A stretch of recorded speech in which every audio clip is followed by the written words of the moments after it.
Welcome to the October 1st, 2019 episode of Reactive Consciousness, our in-depth podcast about what happened this week in our lives. I'm your host, vysethebold, and this is... Lotus Prince.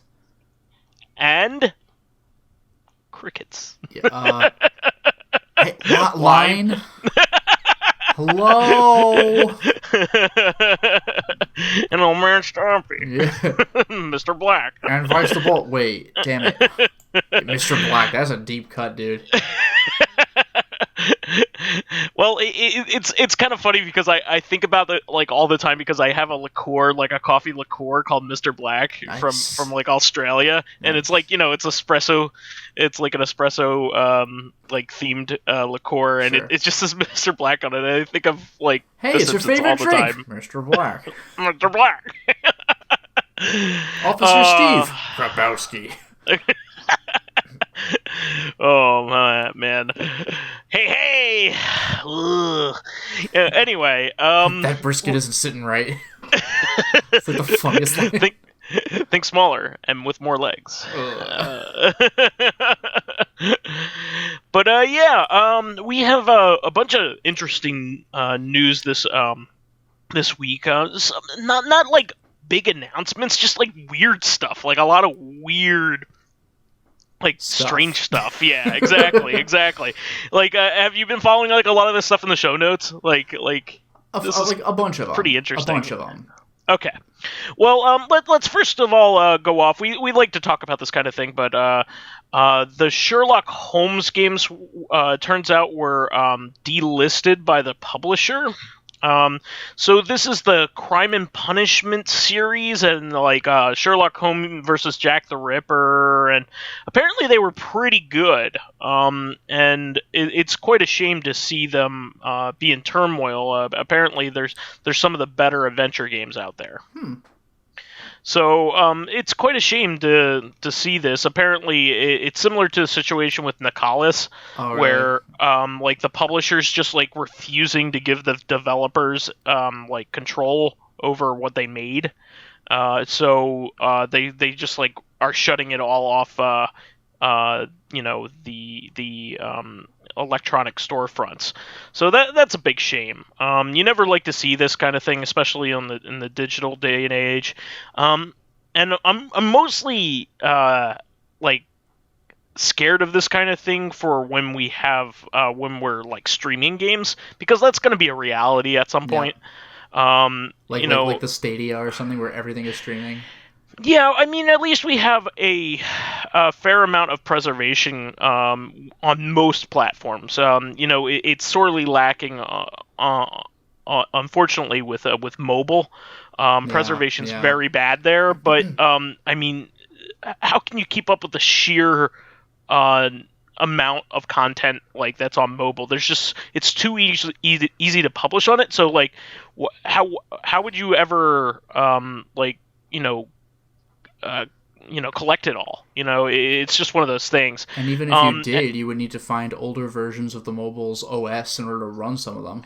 Yeah, it's woefully incomplete and will be. And part of the problem is that there's so much shovelware as well, so it's really hard to pick through what is significant. But the funny thing is, what I mean? Well, the funny thing, though, is even when it comes to shovelware, like, every once in a while, you'll see amusing videos on YouTube or whatever, where it's like, look at this goofy shit I found for, like, $1 at the Goodwill, and it's, like, some stupid Wii shovelware game, but it's fun to watch, like, in retrospect. Well, I'm mostly worried for, like, eventually a lot of developers get started doing stuff like that. Yeah. So they may have come up with something really clever and it just got buried, you know what I mean? Or might have been significant, or might have had a really neat idea that just like never took off, or maybe you saw the start of there and they did something better. Like I know the company that makes the Steam World games has an iOS game, and I think it got taken off because of the recent iOS update. It was called Anthill, and I mean that's a significant developer. They're a really good indie developer, and all their games are really good. So I would assume that their iOS game was quite good too. So it's just a shame to see that kind of thing, and Apple's particularly bad. That's why I'm not really super excited to join like Apple Arcade. I hope there's not any significant exclusives on there for good. They have Exit the Gungeon on there right now, which I'm Yeah. super curious about. I saw some video of just the trailer, but it looked like it was up my alley. It was Enter the Gungeon, but Gunstar Heroes style. So, Mm-hmm. stuff like that is very compelling to me, and I think that one in particular, like the launch trailer said, like exclusively starting on Apple Arcade. So I think Yeah, it might be starting is like an a six implication. month, I mean, yeah, a 6 month thing. Devolver Digital's done a whole bunch of Steam and GOG stuff, and they've got that apparently some kind of deal going on with special reserves for physicals of like PS4 and Switch stuff. So like they move around. I would also consider them like some of the good guys of the industry too, because Yeah. they're really cool. So I think that won't last very long. They just kind of are trying a new platform maybe, and maybe they got like a payout to be one of the exclusive developers because they're popular. So I think that's a reality. So hopefully that's what's happening. But real big shame with the Sherlock Holmes games. I I really hate to see this kind of thing, and I hope that they can find another publisher or, um, you know, at least. Oh, you know what? They're still up on Steam. You know what? Maybe something happened. Maybe they got a different publisher or something, because as of when I last talked about it, that they said they were taking them off, Huh. but it does look like they have a different publisher than before. So maybe Interesting. they got snagged right up. So maybe that's all for naught, but like that's certainly scary, especially a game that is very highly regarded and has a popular character in it. Yeah. And in a genre where it really that kind of thing really excels. Adventure games, are perfectly tailored to Sherlock Holmes. So um, that's cool. I hope that's the case, because I could buy it right now for $30. So that's pretty cool. But I just outdated myself. Look at Wow. Live outdating. that. And speaking of issues in the digital storefront, so apparently Doom and Doom 2 on the Switch were updated, with uh, with the music fixed, the frame rate fixed, like basically all the things that were wrong with it fixed, Yeah. which is pretty cool. Um, I am a big fan of the Doom games as of recently. I've been playing a lot of them. Um, this is really cool. I'm glad that they fixed it. It's a shame that it ever happened to begin with. It's kind of Uh, amazing that it even could happen to begin with. yeah, and today, as of Monday, September 30th, when we're recording this, it is the Doom 2 anniversary. Did you know that? I did not. Yeah, it's the 17th anniversary of Doom 2. Marvelous. Yeah, no, that's Exceed. Oh, This is sorry. Bethesda. Sorry. Yeah, Bethesda. I thought Yeah. it was the anniversary for Doom. It turns out it is, but it's for Doom 2. Ugh. But they also detailed what the rewards are for the Slayers Club that they had initially thrust upon everybody. This is pretty cool. Some skins here for Doom Eternal. Did you take a look at these? Nope. They are different Doom Marine skins. One's black, indigo, I guess dark blue, bronze, and red Doom Marine skin. So, with various nameplates that represent the cover art of Doom 1, Doom 2, and Doom 3, That's pretty which is pretty sexy. cool. Yeah, yeah. Just in case you kind of want that thing emblazing in Doom your. 3's cover art was like, okay, Doom 1's is iconic and Doom 2's. I don't know which I like more, Doom 1 or Doom 2's cover art.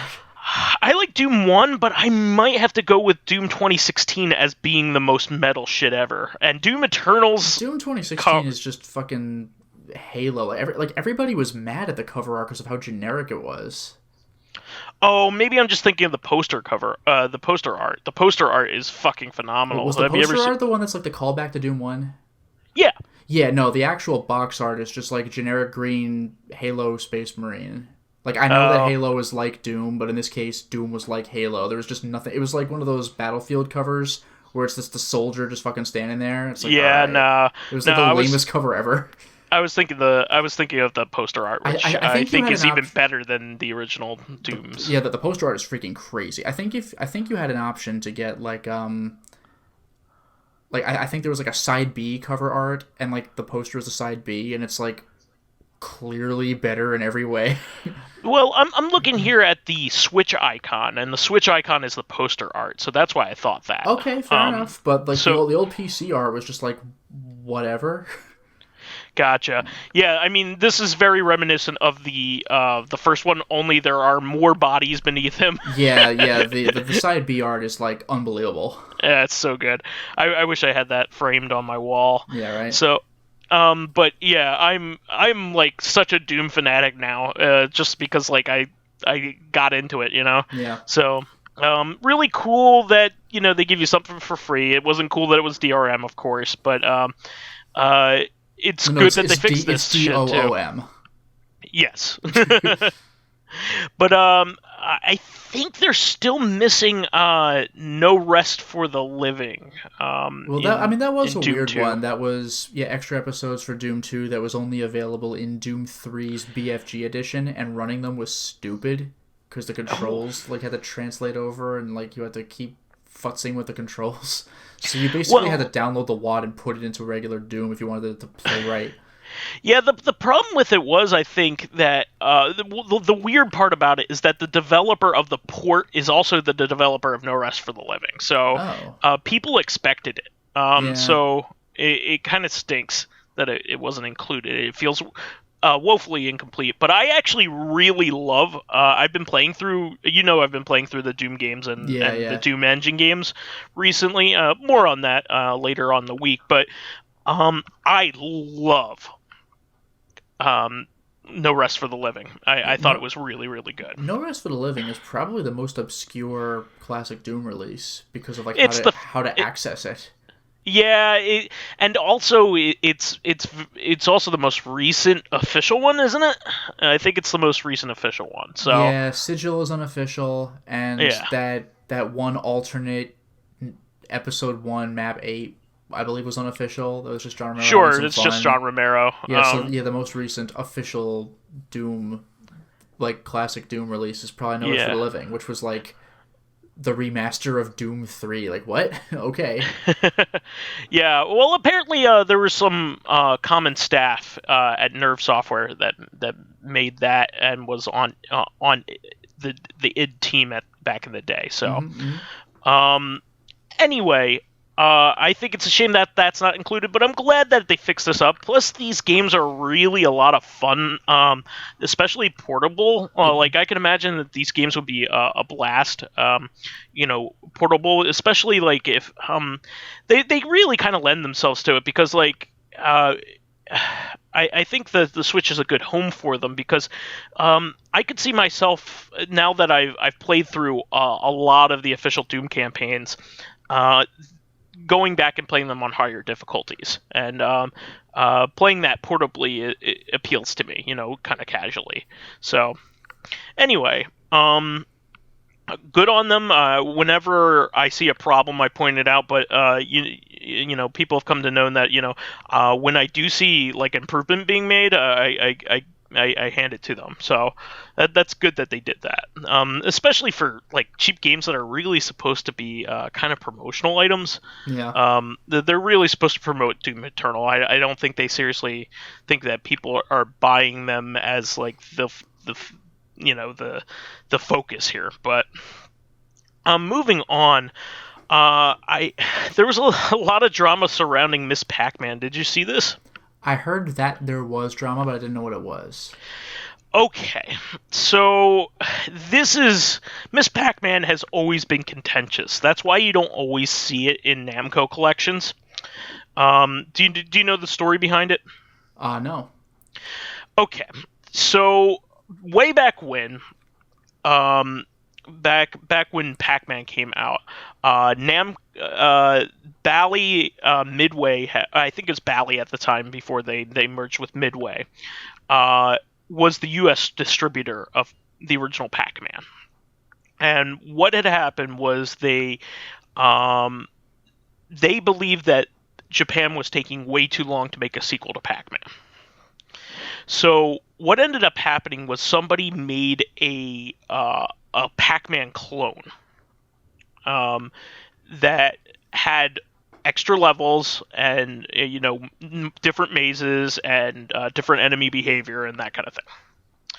And what they ended up doing is they ended up purchasing the rights to publish that game as Miss Pac-Man and replaced like the rip-off character that they already had in there. Mm-hmm. So it was a company called GCE that made that, and it essentially was what they called an upgrade kit. It ran off the same hardware as Pac-Man, but you replaced a board or two and made it work that way. Well, Namco wasn't very happy about that, but the game ended up making so much money, and it's arguably a better game. Miss Pac-Man is Pac-Man but better, right? It's like a refinement of the concept. There's extra levels, there's more things to do, and there's more things to collect, and more cutscenes and all that. So actually, Namco had to license their own property from somebody else every time they wanted to publish it. Oh god. So their relationship with them has always been strained because it's been a ripoff. It was done without their consent. Yeah. But with the way that like the distribution rights worked and things like that, and copyrights worked back then, Bally was allowed to do what they were doing. And in fact, Bally made a bunch of other Pac-Man sequels that you will never see the light of day. They were not made by Namco.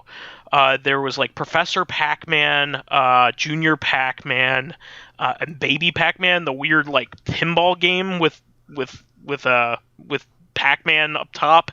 Huh. Really weird stuff. It was a bad pinball game and a bad Pac-Man game too. And they only really made one official sequel, or two official sequels to Pac-Man. Namco did, official ones that, and they were woefully unpopular. They were Super Pac-Man and like Pac and Pal. But anyway, they've always had these like this bad relationship with these kind of like fake sequels, even though they're not fake sequels. They're not made by the parent company, but they were made by the company that had the rights. You know what I mean? Mm-hmm. But Miss Pac-Man is so popular. In fact, you could still buy a Pac-Man arcade machine today, and it's one of the most common arcade machines you could find. That along with a Galaga machine, right?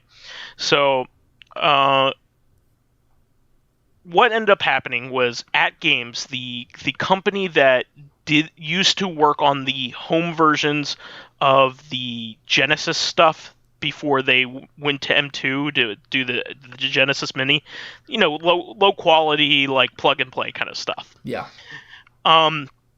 They apparently were working with Namco and then went behind their back and bought the rights to Miss Pac-Man. Oh my god. While Namco was trying to buy the rights finally for Miss Pac-Man and bring the rights back home. That sucks. So they screwed over Namco. Like hardcore. So whenever Namco wants to publish Miss Pac-Man from now on, they have to go through At Games, who they know screwed them over. Ugh. So I don't suspect until this like all blows over that we'll see Miss Pac-Man republished like for a very long time. They might not even they might just wash their hands of the property until like some other deal is made down the line, because why would you want to deal with somebody like that? It's terrible, and At Games makes schlock. They're a terrible company. So This really sucks, and as with anything like this, the worst part about it is that the video game players, the fans of the medium, are the ones that are going to be punished by it. So really sucks. Who doesn't want to play Miss Pac-Man? It's one of the most defining games of the entire history of video games. Like I said, you can make the argument that it's better than the original Pac-Man. It's such a shame. Moving on from there, there's some other news in classic arcade games. This kind of floored me. Apparently, there's a company working on contracting on the remakes of House of the Dead 1 and 2. Yeah, that blew my mind. Not really 2, although that's cool. But 2's everywhere. Yeah, 1 really got me, because I don't think that's ever been re-released since its original 1990-something PC release and the Sega Saturn port. Yeah, the PC release. Ever seen it since. The PC release is pretty decent. I think the Saturn one is woeful. It's not very good at all. Yeah. I find it very grainy and bad, even compared to the dated graphics that are in the actual arcade game. But I really like the game still. Just like when I played in the arcade, I just like the style of it, and it's nostalgic. It's a fun game. It actually tried being spooky. Like House of the Dead 2, it's still a zombie game, but it's just silly. Even intentionally. So I like that they're remaking 1. 2 you can get on any number of platforms. It's on a ton of things. And not that I'm not excited to see that, but I played the shit out of 2 back in the day. I had a Dreamcast, and that was like a launch title, and I played that game over and over and over again. Yeah, I played Typing of the Dead endlessly. So I know everything about the scripting in that game, and where the paths diverge and all that shit. So I also have the Wii version. I have the PS3 version. I'm like, I'm okay on 2. But no, it didn't come out on PS3, did it? It came out on the Wii. I forgot. I know that 3 and 4 were on PS3. 3 and 4 are on the PS3. 4 was the big surprise because that has no other port than the PS3. Not only was 4 on PS3, but House of the Dead 4 special was also on PS3. Oh yeah, that was an unlockable in House of the Dead 4 PS3. That's awesome. Yeah, it's I didn't even know that existed, and all of a sudden it's you can have this too. What? It was great. It's only 2 levels, but it's a callback to House of the Dead 2. Oh, is that what that is? It's a remake of House of the Dead 2 with House of the Dead 4's graphics or something? Or actually, no, excuse me. No, I got that wrong. The last level of House of the Dead 4 regular is basically a super HD version of the last level of House of the Dead 2, where you go up to Golden's Tower. It's pretty cool. Sure. Except the final boss is different. House of the Dead 4 Special, I think it's a lot of it's the first level again. But it's the first level of House of the Dead. That's what it is. It's a Super HD version of level 1 of House of the Dead 3. Oh, wow. Except that you still fight House of the Dead 4 regulars. First boss. It's just the same boss. But the final fight in Special is Magician, who was conspicuously absent in 4, because he's the final boss of 1 and the second to last boss of 2 and 3, I believe. Sure. Was he he's iconic. 3 is the one I'm least versed in, actually. I've only played that once. I think he might have been the second to last guy in 3, but I'm kind of flaking on this. But he definitely came back in 2, and he came back again in 4 Special. I like the boss battle with him in the first game in particular, where you have to shoot his glowing body parts. Actually, I have bad memories of the boss battle with him in House of the Dead 1, because when we went to Rutgers, they had a House of the Dead 1 machine, and it wasn't quite calibrated right, so you couldn't shoot the very bottom of the screen, which is where he would lunge at you sometimes. So I got inevitable game overs. I play the whole game, and then that's where it chokes. Awful. Yeah. Well, I at Rutgers, I remember they had Virtual Cop 3. Man, I wish there was a port of that. Jesus. Yeah. But anyway, I did want to move on to some other classic-y stuff here. Did you hear about the Rad2X cables? No, I don't even know what that is, because every once in a while I'll get an email saying, we got these kinds of cables or that kinds of cables, but I don't like pay attention to what they are. Okay, so then you probably got this email from Classic Gaming Cables in London or in England. Yeah, like retro cables, whatever it's Re- re- called. Retro Gaming Cables, yeah. You Yeah. probably So I've seen their ordered. emails a bunch of times, but I'm just like, oh, cables that I don't think I need. So like whatever.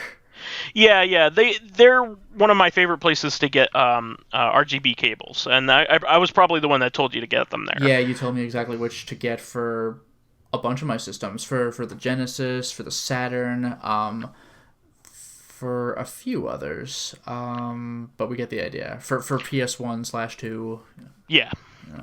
Yeah. So they are now selling HDMI cables for all of the a lot of classic video gaming systems. Okay. Okay. So you may be wondering what's up with these because you know that they can't just work. Yeah. You know there's something's up with them. Okay, so other companies have put out like shoddy stuff. I think you've probably heard of the Pound, like HDMI cables for some of the classic systems. I mainly heard of them at first because it was like, oh my god, we have an HDMI solution. But as months went by, people said they were kind of like mediocre. They're crap. I'll just go right out and say it. They're not good at all. They don't do a good job. They don't upscale. They don't.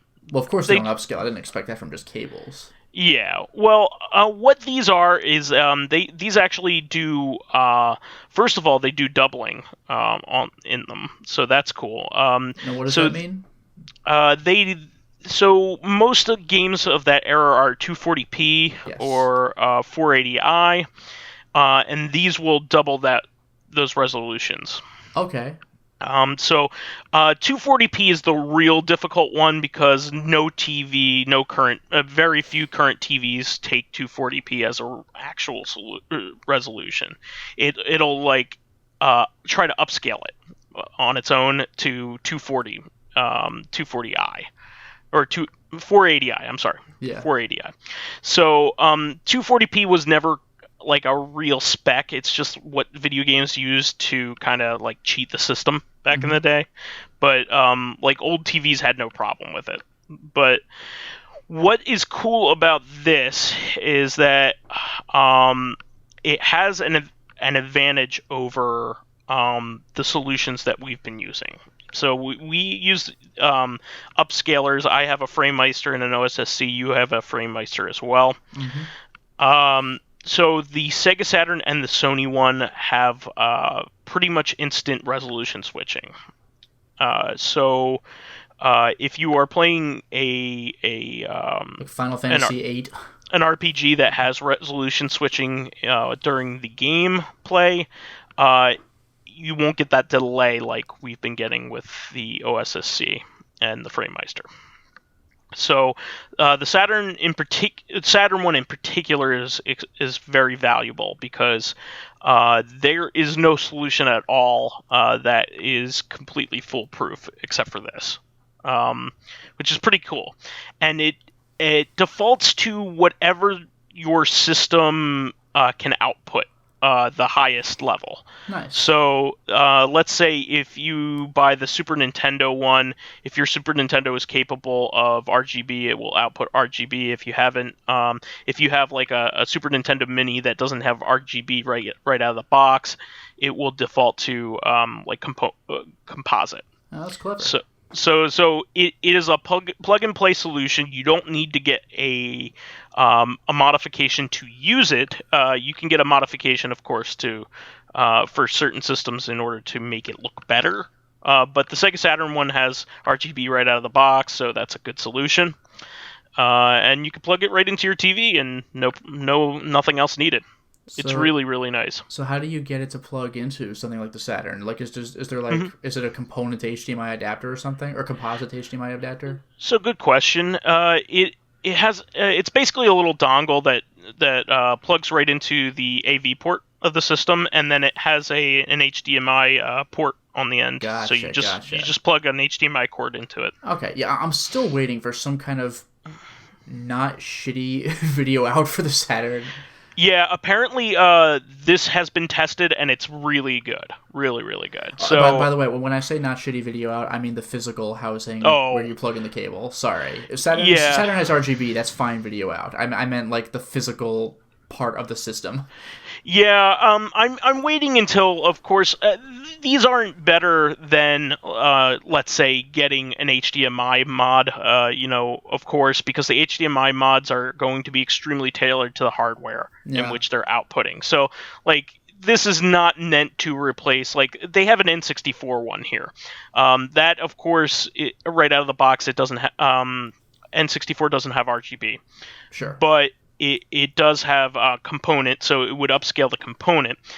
That Wait, N64? You mean composite, right? composite. I'm sorry, composite. I always get that Actually, confused. N64 is doesn't that have S video? Yeah, but these don't do S video. I know Okay, that. okay, But what I was going to say is that, of course, the HDMI mod for the N64 is better than that. But you could hardly beat the price. I mean, it's what, that's the like, thing. Like, if you're not like a technological nerd, if you just want to plug in your damn N64 to the TV, then there you go, and it doesn't this will break the serve you bank well, either. Yeah, and it's something like 55 to $60. sure. And And there are it's some really regular easy. HDMI cables that cost that much. The HDMI mod for the N64 is one of the most difficult to install. You need to find somebody who's really good to install it. You need to find it because they're in short supply, Oh yeah. and it's expensive to get the work done and to buy it. So this is a great solution. Now the Saturn one is fantastic. It's probably the best thing.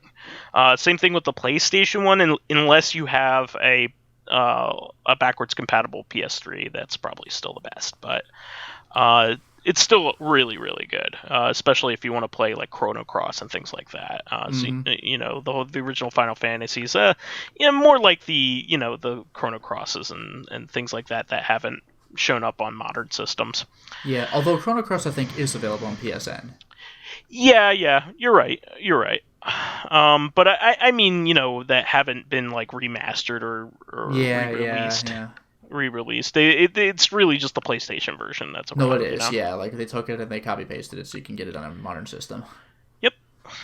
All right, moving on from there. I mentioned a little bit about the Dreamcast here, but I remember that you bought me this a few years ago Several as years a back, birthday yeah. gift. But this is a great game. It's called Sturmwind, and it was an indie title that was made for the post-mortem Dreamcast, meaning it Yeah. came out. It was an indie title that was published for the Dreamcast way after the Dreamcast was dead. And it's a really cool looking shmup. It was a really fun game, and they're coming out with a Switch release of that, and I'm really happy. Yeah, that's amazing. So it's like an official release this time. Oh yeah, yeah, and that was a fan release. I should add, it wasn't published by Sega or anything like that. So Sternwind would also had some pretty high production values for and neat looking graphics for the Yeah, for the time. time, yeah, it was like that would have been shocking if it had come out when the Dreamcast was alive.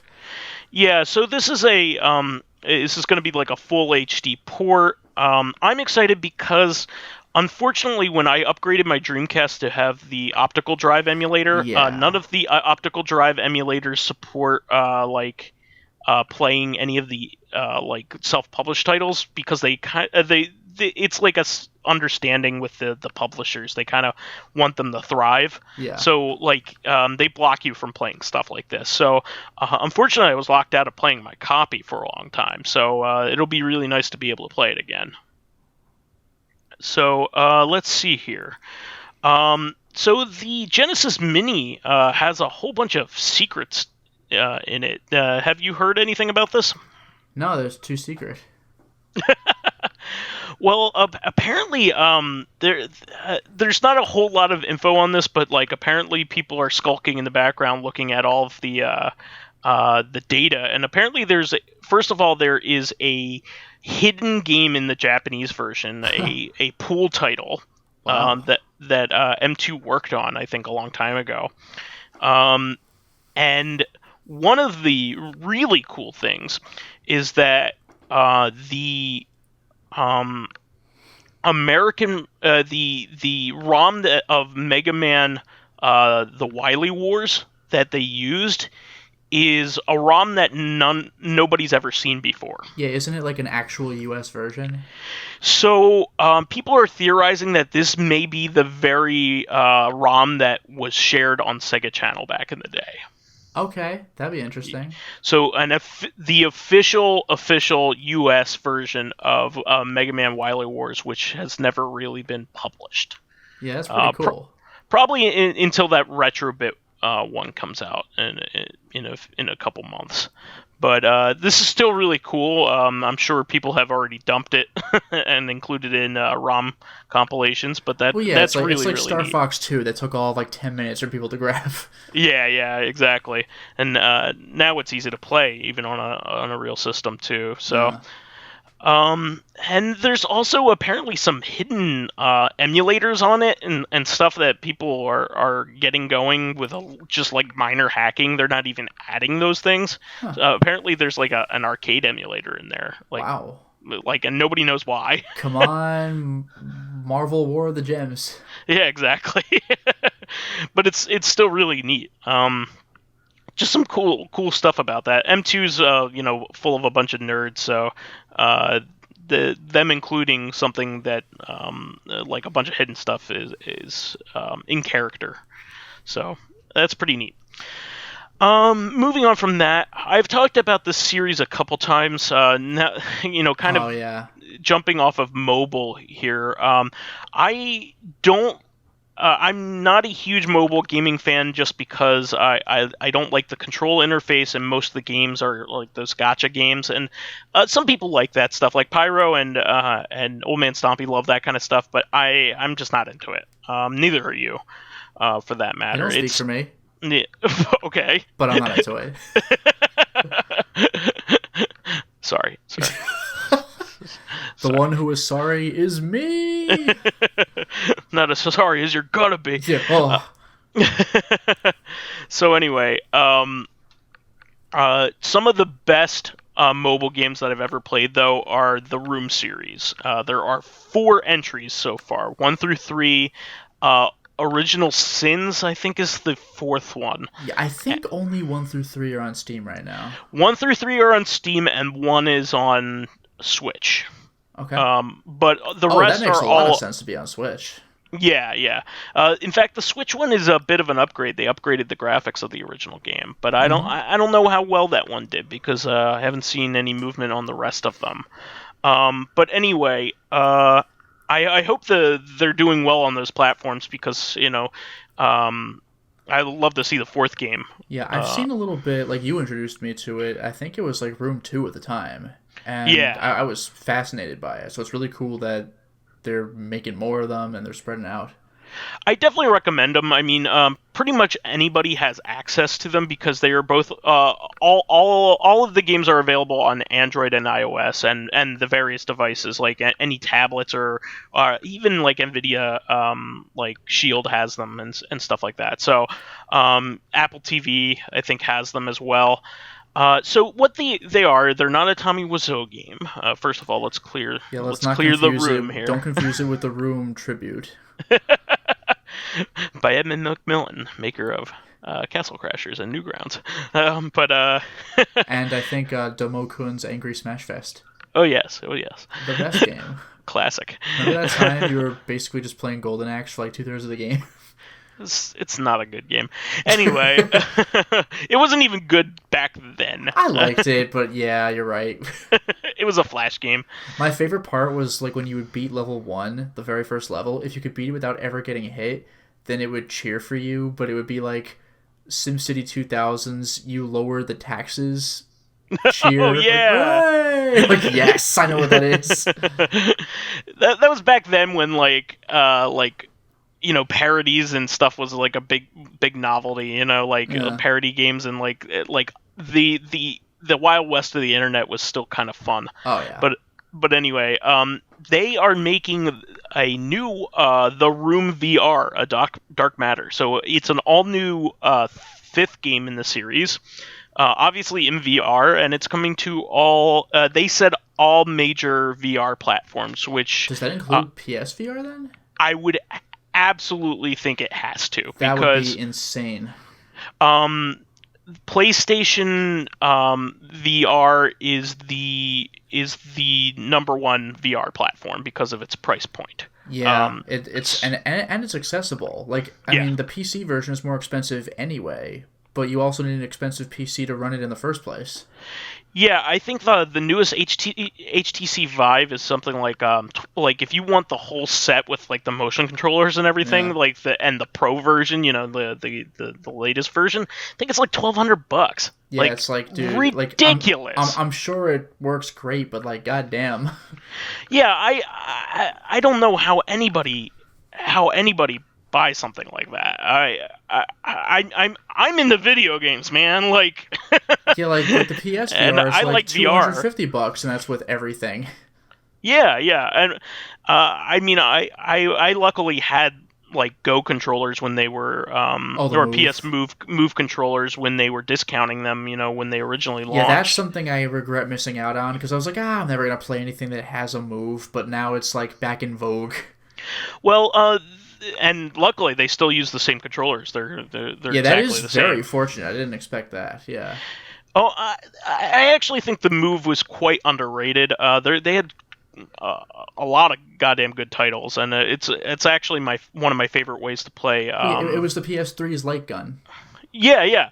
So there were a lot of great light gun games, including the House of the Dead games, and I kind of want to pick up Kung Fu Rider just oh because yeah, look at that weird freaking game. I have that. Yeah, I have that too. So I have like all stupid. the major ones. I also have what the Time Crisis collection. Oh, but Was another one. are you sure? Are you sure you didn't need version 3 of son of a bitch? What with the zapper? The What was Gun that? Con. The Gun Con 3. So, the Yeah, Gun Con 3 is only compatible yeah. with Time Time Crisis Crisis 4. 4. I actually have two versions of Time Crisis 4. One I think you just gave to me because you had another copy or something, Yeah. and another one I picked up that came with Racing Storm. Yeah, And like, that's the Time Crisis collection I was mentioning. yeah, Yeah. and like the instruction manuals are different because one of them Yep. talks about the Gun Con 3 and the other one just doesn't. So, I bought Time Crisis 4 Yeah, the big twice package. so Yeah. I could get the two GunCon 3s. But I You're also bought fucking the Time madman. Crisis collection, which also has that game on it, so I could play it with the Move. And didn't it also come with like Dreadstorm Pirates? Oh, that's why I actually bought it. Because that game's pretty sweet. No, that game's great. But anyway, moving on. The Room VR. I am really excited for this. Like some of the best VR experiences are puzzle games. Yeah. So one of the best games is called Static, where you literally like on screen your hands are like stuck in a puzzle box, Oh. and just like in the room, you kind of have to flip switches and stuff to get your hands out of it. Well, that's clever. So the room is I never explained what the room is. It's a puzzle box simulator essentially. It has like a story kind of overarching it, but essentially what you do you're given a puzzle box and it has all these like levers and stuff like that, and you have to solve various puzzles to keep going, and it continues to open up and open up. Later games like have you interacting with stuff all around in a room and that kind of thing. And has you like moving around a contiguous space like a castle, in order to solve puzzles. But think kind of like Myst, but on a smaller scale, I guess. But more just puzzly. It's a lot more fun than that. It's Yeah, snappy. it is more clever than you might expect, especially considering it was a mobile game first. Yeah, and it definitely gives you that like Portal aha kind of feeling when you're playing it, because Yeah. you'll really struggle with something, and then you'll get it, Yeah, and then we move had a on. whole Corrective Consciousness like fan question about that kind of thing, like when games really make you feel that sense of pride and accomplishment for games. Like I remember mentioning like Ratchet and Clank: A Crack in Time. When you solve those puzzles where you send out like after images of yourself, you feel like a freaking genius even on like puzzle number 1. It's so good. Yeah, yeah. So I'm excited for another one, and I'm sure that will be one of the games that people will want to play when they come over to play VR. VR is definitely, like, to me, a social experience, because just like watching the other person play it is a lot of fun, and you have a lot of fun, especially with a lot of the best games are comedic games, like Yeah, like Job Simulator or whatever. yeah, and their recent sequel, Vacation Simulator, and and there's also the Accounting Plus and the Rick and Morty game, and those are Yeah, I all a do want lot to of look into fun. those. Yeah. Yeah, they're all good experiences. I definitely would like to have you over and play them sometime. But this is another one of those that I think people would have a blast with. A lot of people yelling at each other to go top wise, top wise. What comes after 12? Yeah. 1. No, after 12. Now I know why I put this down here in the first place. I found a squirrel with an injured leg. Aren't there any healthy animals in this forest? So, moving on from that, a little bit of Doom talk. I probably should have brought this up before, but did you hear that there was a new Doom movie released? I didn't know it was released. I mean, I saw like a little teaser for it a while back, and it So, looked Doom like generic. Annihilation. Yeah, Its release date is today, as of this release, on that's the 1st. crazy. So, I'm looking forward to this. I'm not sure what to expect of it. Well, that's the thing. Probably not much. Based on what little I saw of the trailer, and based on the last Doom movie, I think it'll probably suck. But I kind of want to see it. Yeah, it looks like it's real kitschy. And Um, it by the looks, way, just want to throw this one out there. You sure you want to release a sequel, like a number 2 in the series called Annihilation? Because we've done that once before. It did not yeah, go but well. I think this At least one they're not wears its releasing it heart on a on its fucking. sleeve. At least they're not releasing it on Thanksgiving this time. Remember Yeah. that? Remember that time Mortal Kombat Annihilation was a Thanksgiving release? And I Well, saw that. I don't know whether this is an actual sequel to the Doom movie. I It's probably doubt not. it. It's probably Yeah. not. It's probably the Doom movie was basically Doom 3. It was like Doom 1 remade. So this game will probably be like Doom 16 or Doom Eternal or something. Yeah, I don't know. It's they're going to Phobos, which is normal. Well, Yeah, Well, that's here's the Doom big 1. question. Is it a Doom movie this time, or is it a movie that looks like Doom? Because remember the last Doom movie where there were no demons in it? Well, I can answer that right away. The storyline synopsis here on IMDb is it follows a group of UAC Marines as they respond to a Oh. distress call from a top secret scientific base on Phobos, a Martian Uh-huh. moon, only to discover it's been overrun by demons We have a winner. who threaten to create hell on Earth, which is All exactly right. what the plot of Doom and That's Doom 2 all. is. Like the funny thing is, for the first Doom movie, you didn't even have to go that far. Just you found demons. Like that's Yep. all you needed, and they didn't do it. They killed everybody or mutated them all. Although I will grant that the ending FPS sequence was pretty sweet for the time. It's still fun to watch. Carl Urban's cool. Carl I Urban like Carl before Urban. anybody heard of Carl Urban. Well, Carl Urban is Reaper in Doom. he's also Judge Dredd, and he's great in that fucking movie. He was I love that movie. The funny thing is, like, nobody really cares for this movie, but I love it. I always associate him with Vako from the Chronicles of Riddick. You know what? I need to watch that because I take your recommendation seriously. So The thing is, everybody watched Pitch Black. I and like they, Pitch Black and they a love lot. Pitch Black. I never Then saw Chronicles of Riddick. Chronicles of Riddick comes out. They're like, oh, sequel to Pitch Black, and it is nothing like Pitch Black. It's like an adventure movie starring Riddick. There's no horror elements, and they're like, what? But like, I saw Chronicles of Riddick first, and I freaking loved it. And then I saw Pitch Black later, and I was like, oh, okay. So I didn't even know it was a sequel to anything, so I just enjoyed Chronicles of Riddick for what it was. I freaking Nice. love that movie. Well, there's also that third movie too. I didn't get a chance to see that one either. It's okay, it's a fine movie, but my problem is that it's just like, It's neither. no, it's just Pitch Black again. It's just like the same movie. Like, That's a shame. It's the same movie with one difference, and that the fact that Riddick is not a villain is no longer a twist. So that one part where he's like, "It ain't me you gotta worry about." I'm like, I know. You're the main character of this movie. This is your 5th fucking entry in the series. I know who you are, Riddick. 5th counting the 2 video games. Yeah, I was just gonna say counting the 2 video games, Remember which that were time quite that good. Pitch Black was the only movie that did not star Riddick, and even then it kind of starred Riddick? There's I know also an it's not animated you we have to feature, worry too. about. There's also an animated feature, too. Oh, no way. I didn't even know that. Direct to DVD, but yeah. Yo, okay. Not the first time Vin Diesel has lent his voice to a movie, though. Well, I don't know He if was it's the Iron Giant. That's true. And I was thinking way later he was Groot. Oh, yeah. And he did all of his lines in foreign languages because you only have to know 3 words. That's awesome.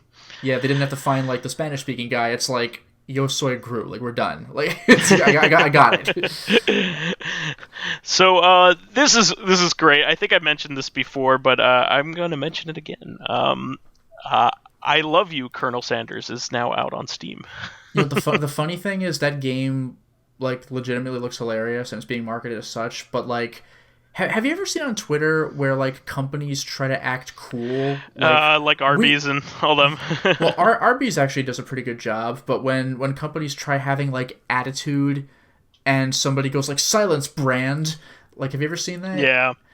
Like, this current, like, I know everyone's loving this game, but that's Colonel Sanders' dating sim thing is, like, the biggest silence brand I've ever seen in my life. Like, at least to me personally. It's like, don't try to be cool, KFC. Just sell your damn chicken. I don't know. They have a lot of tropey stuff in here. It looks like there's a lot of love in here. But, like, I cannot bring myself to look at this game. Like, I don't even... It's not even really a rational thing for me. It's just like, shut up, KFC. Like, that's just my only thought for this game. The funny thing was, you know Cheap Ass Gamer on Twitter? They'll link deals all the time. It was so funny. They shouted out, like, the Colonel Sanders game is out. Here's an article talking about how the original real-life Colonel Sanders, like, broke off with KFC when it had like, bad blood with it when they changed the recipe. I was like, oh, shit. Like, the sass on this guy. I was going to bring up the fact that you would, like, the real Colonel Sanders would hate everything about this. Yeah. Yeah. He even hated everything about the new KFC before the dating sim. So, like... I could just see him going on a murderous spree after seeing this dating sim game. Speaking of, it's pretty much confirmed that he killed a guy and got his friend to go to jail for him. Oh, shit. Like, he paid his friend to admit to shooting the guy that he shot. Yeah. Wow. Okay. Yeah. Like apparently he had like a pistol fight with another rival like chicken restaurant. like it's as funny as it sounds. It's as funny as it sounds. There aren't enough herbs and spices for the both of us.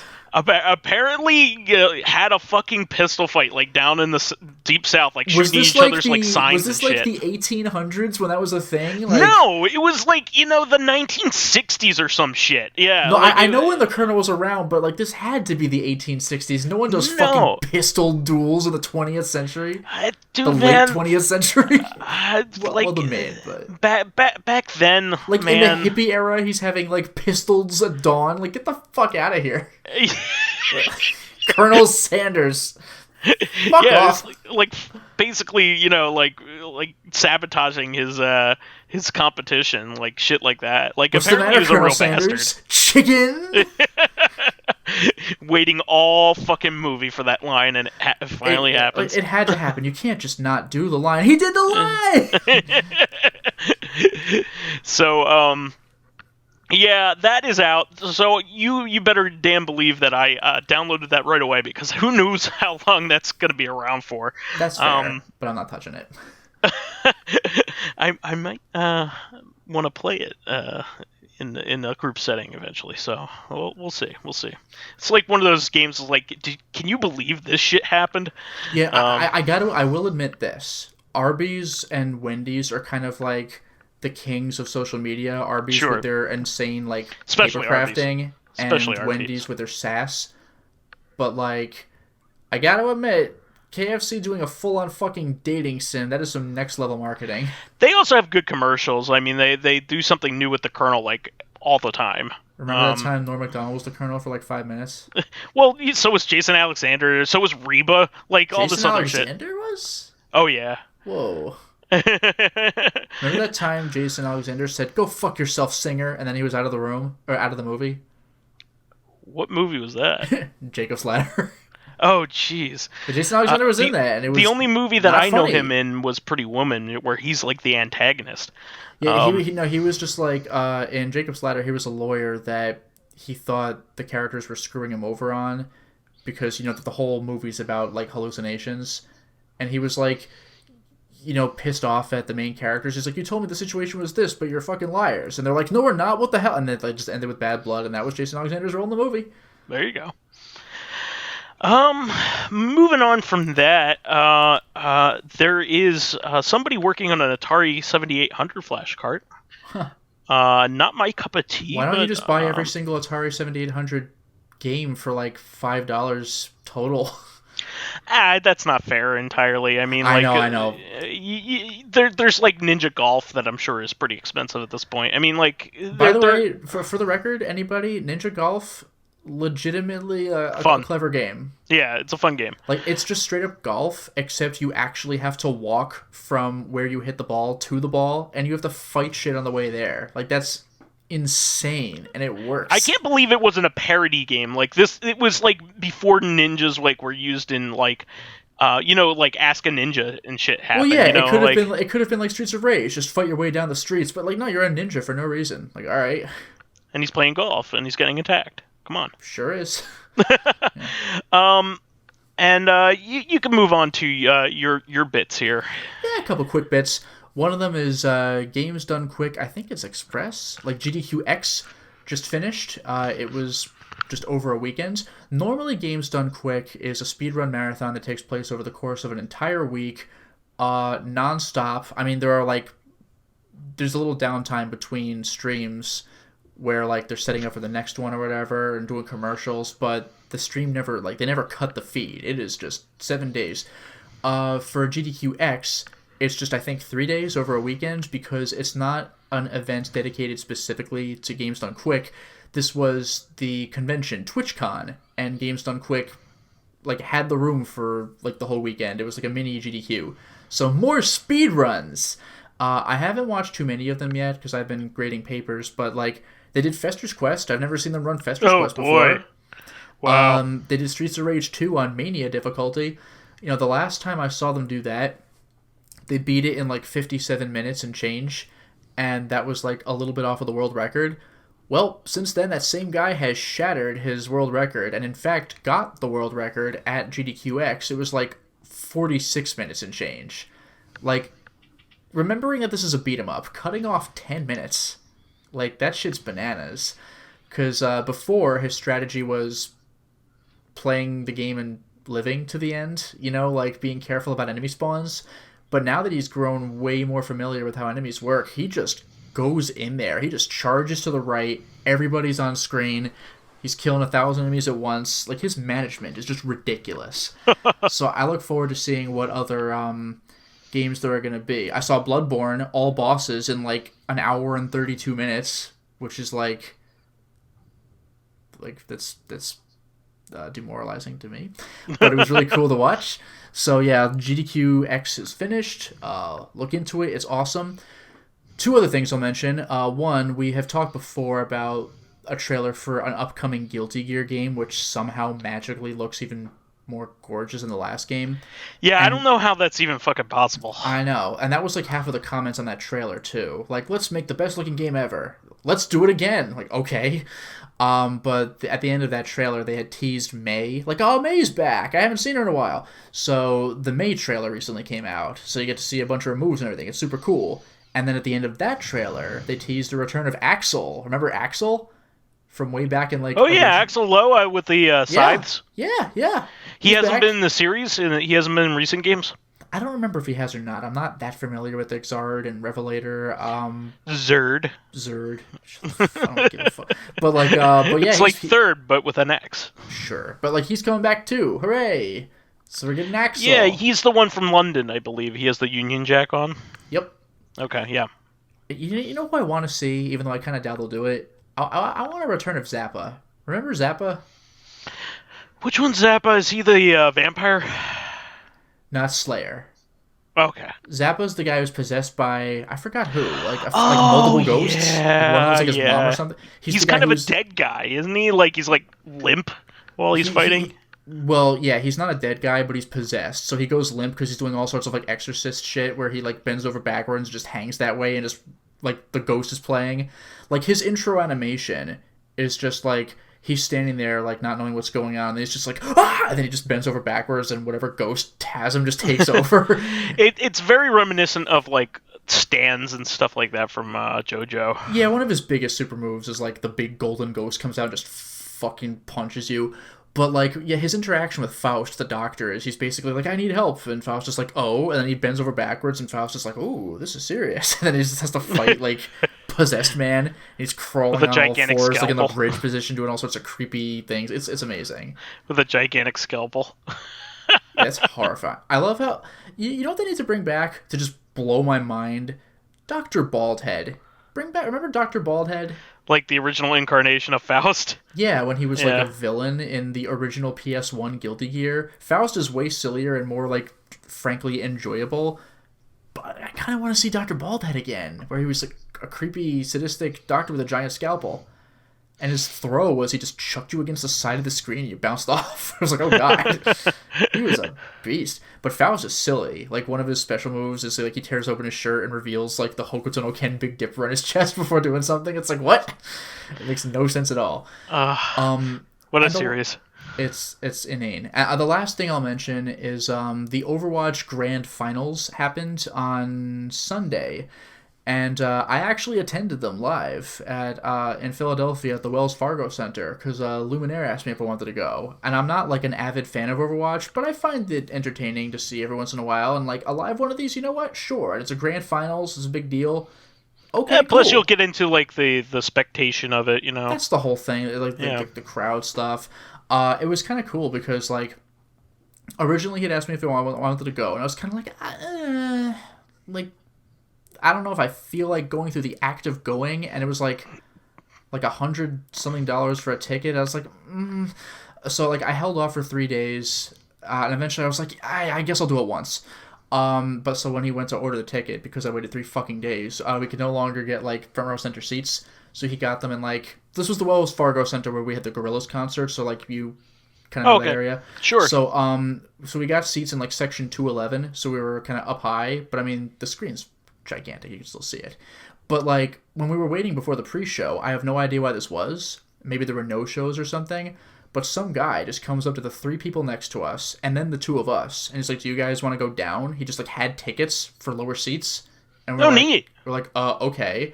So we got into section 101, which was not front row center, but it's close to the bottom, like row 17, off to the side. So basically, we paid $55 for like I don't know how much the seats actually would have been, but probably like 70 or $80 or something. So like that went really well. Sure. So we watched the like the original intent was to see the New York Excelsior, which is my friend's favorite team. They unfortunately did not make it to the grand finals. They got shut out by the San Francisco Shock. So it's like, oh well, I guess we'll root for the Shock then, because they were playing the Vancouver Titans. Gotta go America, right? Yeah, I guess.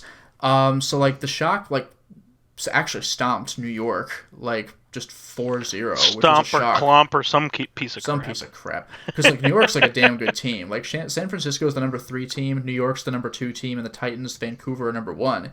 But number 3 stomped number 2. So like, okay. So then we were actually at the venue watching the finals. San Francisco absolutely stomped the Titans as well. So like number 3 just like totally shut out number 2 and 1. Like we couldn't believe it. So like when I had first asked how long the event would be, Luminaire said, we'll probably get home at like 8, maybe 9. We were home by like 6. Oh wow. It was bananas.